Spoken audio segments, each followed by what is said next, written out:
NEET UG students, अगर mock test में कम marks या स्कोर आ रहे हैं तो अब ध्यान से सुनो।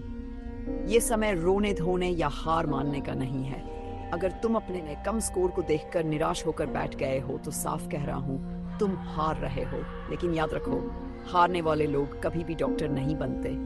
ये परीक्षा आसान नहीं है और इसे पास करना हर किसी के बस की बात नहीं होती।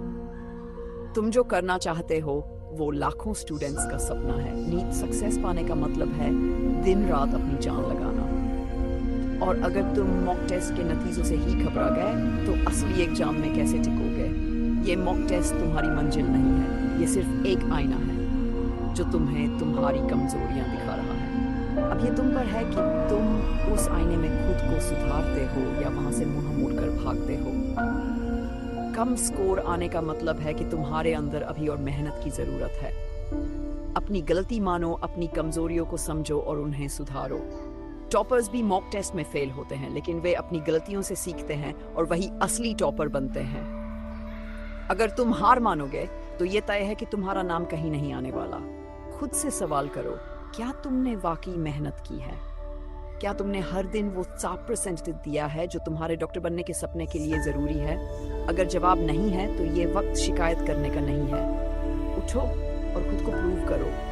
हर एक सेकंड की कीमत समझो, क्योंकि जो वक्त चला गया वो वापस नहीं आएगा। अपने कमजोर चैप्टर उठाओ और उन्हें तब तक पढ़ो जब तक वो तुम्हारी ताकत न बन जाए। अगर कोई टॉपिक बार बार गलत हो रहा है तो उस पर अड़े रहो जब तक उसे फोड़ न दो।